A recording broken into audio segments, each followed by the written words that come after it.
Assalamualaikum warahmatullahi wabarakatuh. Halo teman-teman semua, kenalin aku Nurul dari ASP 213. Jadi pada video kita kali ini kita akan membahas tentang partnership atau persekutuan. Langsung aja, simak yuk! Jadi ada beberapa poin penting yang akan kita bahas dalam bab persekutuan ini. Yang pertama ada bentuk perusahaan, kedua ada karakteristik partnership, ketiga ada pembentukan partnership, keempat ada pembagian laba atau rugi bersih, kemudian yang terakhir ada pembubaran partnership atau dissolution. Langsung ke poin yang pertama, yaitu bentuk perusahaan. Jadi bentuk perusahaan di sini dibagi menjadi 4. Yang pertama ada proprietorship, terus partnership, corporation, dan juga LLC. Untuk proprietorship sendiri, dia adalah perusahaan yang dimiliki oleh perorangan. Jadi kepemilikannya itu dimiliki oleh satu orang. Kemudian ada kelebihannya. Yang pertama ada mudah dibentuk karena dia kan kepemilikannya dimiliki oleh satu orang. Jadi cenderung lebih mudah dibentuk. Kemudian yang kedua ada biayanya relatif lebih rendah. Kemudian selanjutnya ada kelemahan. Nah, yang pertama ada modalnya terbatas karena si proprietorship ini dimiliki oleh satu orang saja, jadi modal yang dimiliki oleh perusahaan perseorangan ini dia akan terbatas. Kemudian kewajiban pemilik itu tidak terbatas atau unlimited liability. Jadi, ketika proprietorship ini mengalami pilot, ketika ada kewajiban yang harus dilunasi, sedangkan asetnya tidak cukup untuk melunasi kewajiban tersebut, maka harta pemilik dari proprietorship tersebut bisa digunakan untuk melunasi kewajiban dari proprietorship tersebut. Kemudian yang kedua itu ada partnership.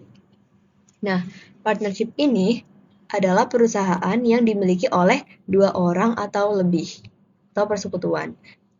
Kemudian ada kelebihannya, modalnya lebih besar. Nah, karena dia itu terdiri dari 2 orang atau lebih, jadi modal yang didapatkan partnership itu cenderung lebih besar. Kemudian manajemen skills yang lebih bagus karena itu tadi dia dimiliki oleh 2 orang atau lebih. Kemudian ada kelemahannya. Yang pertama ada umurnya terbatas. Nah, jadi umur dari partnership ini terbatas. Dikatakan terbatas itu karena ketika ada partner baru yang masuk ataupun partner lama yang keluar, partnership itu dikatakan bubar. Bubarnya dalam artian perjanjian hukumnya itu berubah, bukan ekonominya. Ekonominya akan tetap berjalan. Kemudian yang kedua ada kewajiban pemilik itu tidak terbatas, sama seperti proprietorship ini, dia si partnership dia juga unlimited liability. Jadi ketika perusahaannya ini pilot, harta dari pemiliknya dapat digunakan untuk melunasi kewajiban-kewajiban dari partnership itu. Kemudian kepemilikan bersama atas properti kemitraan. Jadi ketika pembentukan partnership, ketika ada aset yang disetorkan sebagai modal, aset yang bersangkutan itu bukan lagi milik satu orang partner dalam partnership tersebut. Jadi ketika aset tersebut sudah disetorkan, aset tersebut adalah milik bersama dari partner-partner si partnership tersebut. Kemudian ada keagenan bersama atau saling mewakili atau mutual agency. Nah, jadi setiap partner di partnership itu dapat mewakili perusahaan. Kemudian ketiga itu ada corporation. Nah, corporation ini merupakan perusahaan yang modalnya terdiri dari lembar-lembaran saham. Jadi ada saham-saham yang beredar. Kemudian ada kelebihannya itu lebih mudah mengumpulkan modal karena lembar sahamnya itu diperjualbelikan. Jadi cenderung lebih mudah untuk mengumpulkan modal. Kemudian ada kewajiban pemilik itu tidak terbatas atau limited liability. Berbeda dengan proprietorship dan partnership, corporation ini dia limited liability. Jadi ketika perusahaannya itu pilot, harta dari para pemegang sahamnya itu atau pemilik perusahaannya itu tidak bisa digunakan untuk melunasi kewajiban dari perusahaan. Kemudian ada kelemahannya, biaya pendirian mahal. Nah, biaya pendirian untuk corporation ini cenderung lebih mahal. Kemudian double taxation entities. Jadi corporation ini dia akan dikenai double pajak karena yang pertama itu ada PBH badan, yaitu dikenakan kepada net income dari perusahaan. Nah, kemudian net income ini kan yang sudah dikenakan pajak, dia bakal dibagikan ke para pemegang saham dalam bentuk dividen. Nah, dalam bentuk dividen ini dia juga dikenakan pajak. Sedangkan tadi kan udah dikenakan pajak di PPh badan sebagai net income kan. Nah, ketika dia dibagi sebagai dividen, dia juga dikenakan pajak lagi. Jadi pajaknya double. Kemudian, pengaturan lebih banyak dan lebih kompleks. Kemudian terakhir itu ada Limited Liability Corporation atau LLC. Itu perusahaan yang menggabungkan keuntungan dari bentuk perusahaan dan kemitraan. Jadi dia gabungan antara proprietorship dan gabungan antara partnership dan corporation. Kemudian pemiliknya disebut sebagai anggota atau member. Kemudian anggota harus membuat perjanjian operasi, ada perjanjian operasinya. Kemudian LLC dapat memilih untuk diperlakukan sebagai kemitraan untuk tujuan perpajakan. Selanjutnya ada LLC memiliki umur yang terbatas dan anggota dapat memilih mengoperasikan LLC sebagai entitas yang dikelola oleh anggota. Kemudian LLC memberikan tanggung jawab terbatas untuk anggota atau limited liability. Kemudian yang terakhir itu ada LLC harus mengajukan artikel organisasi dengan otoritas pemerintah negara bagian. Selanjutnya, masih pada poin bentuk perusahaan, partnership itu adalah sebuah asosiasi dari dua orang atau lebih untuk menjalankan sebagai co-owner bisnis untuk memperoleh keuntungan. Jadi, partnership ini bisa gabungan antara satu individu dengan individu lain, satu individu dengan satu perusahaan perseorangan, maupun satu perusahaan perseorangan dengan satu perusahaan perseorangan lainnya. Nah, contohnya itu ada small retail, service, or manufacturing companies, dan sebagainya. Kemudian ada karakteristik dari partnership point yang kedua. Yang pertama itu ada association of individuals. Jadi, partnership ini adalah badan hukum dan juga entitas akuntansi. Kemudian, dia disebutkan bahwa penghasilan bersih tidak dikenakan pajak sebagai entitas yang terpisah. Jadi, pengenaan pajak untuk partnership ini dia bakal dikenakan satu kali aja pada net income-nya. Dikenakan PBH badan. Tidak seperti corporation. Kalau corporation tadi dikenakan double pajak, kalau partnership dia bakal dikenakan satu kali doang pas net income-nya. Kemudian ada mutual agency. Tindakan partner manapun akan mengikat atau dianggap mewakili semua partner lainnya selama tindakan tersebut sesuai dengan partnership. Jadi, setiap partner dalam partnership, dia bisa menjadi agen atau bisa mewakili partnership itu. Kemudian ada co-ownership of property. Setiap partner memiliki klaim atas total aset. Seperti yang dikatakan, ketika sebuah aset sudah diserahkan sebagai modal ke dalam partnership, maka aset tersebut adalah milik bersama setiap partnership yang ada dalam perusahaan tersebut. Kemudian klaim ini tidak melekat pada aset tertentu. Semua laba bersih atau rugi bersih dibagi rata oleh partner kecuali dinyatakan lain dalam perjanjian partnership. Ketika ada laba atau rugi bersih dalam perusahaan, dia dibagi sama rata kepada setiap partner kecuali ditentukan sebelumnya, ditentukan lain dalam perjanjian partnership. Kemudian ada limited life, jadi umurnya terbatas. Pembubaran partnership terjadi setiap kali partner menarik diri atau mengakui partner baru. Ketika ada partner baru yang masuk atau partner lama yang keluar, maka partnership itu dianggap bubar. Nah, di sini pembubaran bukan berarti bisnis berakhir.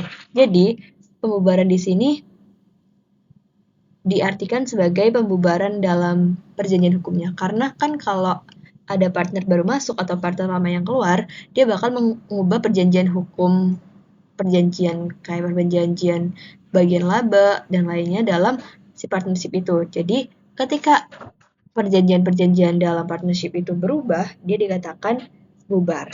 Tetapi dalam ekonominya, dia akan tetap berjalan. Kemudian terakhir ada unlimited liability. Setiap partner secara pribadi dan individual bertanggung jawab atas semua kewajiban partnership. Jadi, ketika partnership itu mengalami pailit dan ada kewajiban yang harus dibayar, maka harta pribadi dari partnernya dia bisa digunakan untuk melunasi kewajiban-kewajiban dari partnership tersebut. Kemudian selanjutnya beberapa bentuk partnership itu ada partnership terbatas, tanggung jawab terbatas atau limited liability companies. Kemudian ada perusahaan S corporation, perusahaan yang ketentuan perpajakannya sama dengan ketentuan perpajakan partnership. Kemudian ada kelebihan dan kekurangan partnership. Nah, kelebihannya ini sumber daya lebih besar karena dia tadi terdiri atas 2 atau lebih orang, kemudian mudah dibentuk, kemudian mudah dalam pengambilan keputusan. Karena kan dia dimilikinya oleh 2 atau lebih ya, bukan seperti corporation, dia dimiliki kan oleh para pemegang saham, di mana itu tuh luas banget. Jadi pengambilan keputusan si partnership ini dia bakal lebih mudah. Terus tidak banyak regulasi. Nah, kekurangannya sendiri adanya keagenanan bersama atau mutual agency. Jadi ketika satu partner itu bertindak, dia bakal mewakili partnership itu. Kemudian umurnya terbatas atau limited life, tadi disebutkan ada pembubaran partnership. Kemudian kewajiban partner tidak terbatas atau unlimited liability. Jadi harta pribadi partnernya dapat digunakan untuk melunasi kewajiban partnership. Selanjutnya ada perjanjian partnership. Partnership ini dibuat melalui suatu perjanjian atau kontrak yang dikenal sebagai perjanjian kemitraan atau partnership agreement atau artikel kemitraan. Nah, isinya itu ada nama dan penyertaan modal sekutu, hak dan kewajiban sekutu, dasar pembagian laba bersih atau rugi bersih, penyisihan dan penarikan aset, kemudian ada tata cara pengajuan sengketa ke arbitrase, kemudian ada tata cara penarikan atau penambahan sekutu, dan yang terakhir ada hak dan kewajiban mitra yang masih hidup dalam hal kematian mitra.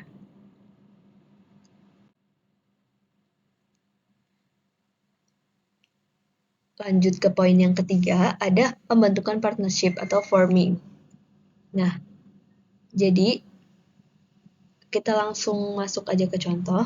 Nah, contohnya ini di sini pada 1 Januari 2022, Rolf and C menggabungkan kepemilikan mereka untuk memulai kemitraan bernama UK Software. Perusahaan akan berspesialisasi dalam mengembangkan paket seperangkat lunak pemodelan keuangan. Rolf and C memiliki aset berikut sebelum pembentukan kemitraan. Jadi disajikan asetnya ada cash, equipment, accumulated depreciation equipment, account receivable, dan allowance for doubtful accounts. Nah, di sini pada saat pembentukan kita tinggal menambahkan aset ke dalam partnership dan aset-aset tersebut itu diakui sebagai capital. Nah, catatan penting di dalam pembentukan partnership ini, nilai yang di jurnal adalah fair value, bukan book value. Jadi, di sini kan ada book value, ada fair value. Jadi, nilai yang diakui atau yang dicatat dalam jurnal itu adalah sebesar fair value. Jadi yang pertama itu ada jurnal pencatatan investasi untuk Rolf. Jadi si Rolf ini kan dia cash-nya 8.000 debit. Terus habis itu ada equipment-nya 4.000, equipment-nya debit juga. Dan kemudian jumlah dua aset ini yang disetorkan oleh Rolf ini diakui sebagai modalnya Rolf atau Air Rolf Capital sebesar 12.000. Kemudian yang kedua ada jurnal pencatatan untuk investasi C. Nah, di sini kan C dia nyetorin cash, fair value-nya itu 9.000, cash-nya 9.000.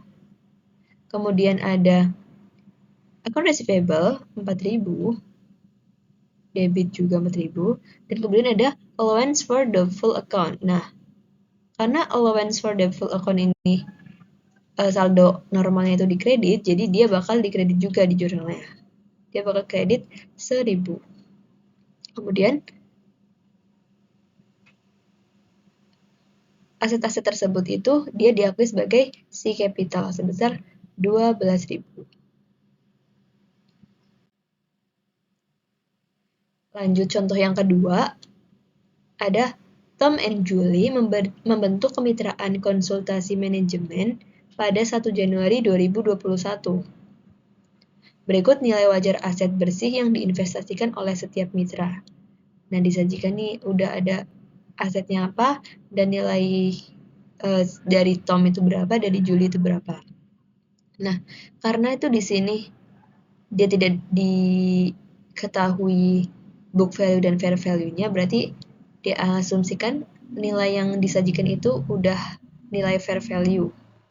Jadi ada pertama jurnal pencatatan untuk Tom. Nah, Tom ini dia bakal nyerahin aset debit 13.000, kemudian account receivable 8.000, office supplies 2.000, office equipment 30.000, ada accounts payable-nya dikredit 2.000, dan kemudian jadi Tom capitalnya itu sebesar 51.000. Kemudian ada pencatatan investasi untuk Juli. Nah, Juli ini dia nyetorin kasnya 12.000, account receivable-nya 6.000, kemudian ada office supplies-nya 800, ada land-nya 30.000. Kemudian dia juga nyetorin account payable-nya kredit 5.000 dan juga mortgage payable juga kredit 18.800. Jadi capitalnya Juli itu sebesar 25.000.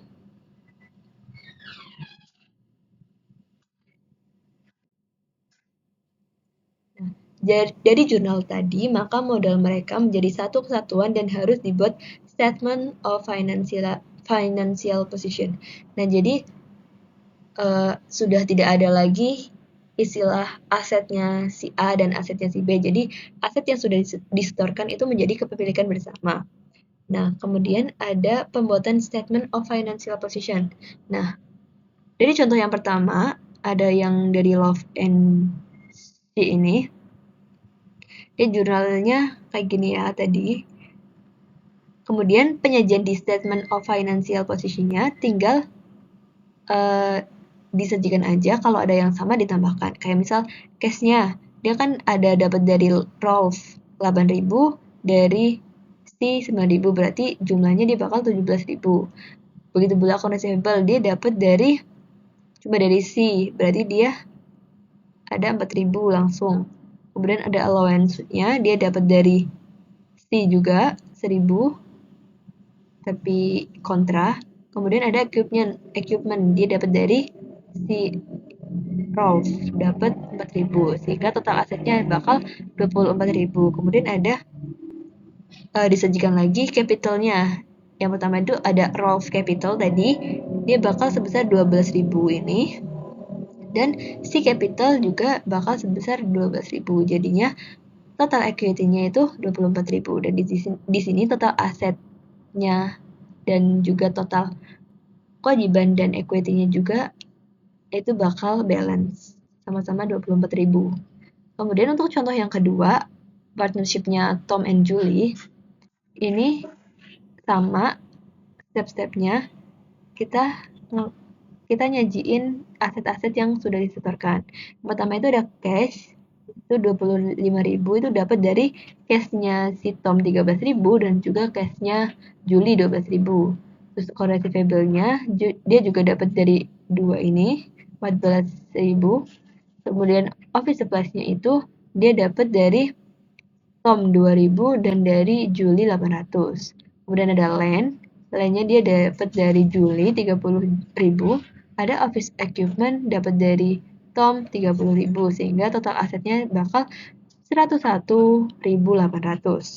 Kemudian untuk liabilities-nya, akun payable-nya dia dapat dari Tom itu 2.000 dan dapat dari Juli 5.000 jadinya total 7.000. Dan juga ada mortgage payable 18.800 dapat dari si Juli ini. Total liabilities-nya jadi 25.800. Kemudian sajiin equity-nya ada Tom Capital ini 51.000 dan juga Juli Capital ini dapat 25.000 sehingga total equity-nya 76.000. Nah, jadi total liabilities dan equity-nya itu dia bakal dapat 101.800 dan ini jumlah ini tuh sama dengan total asetnya.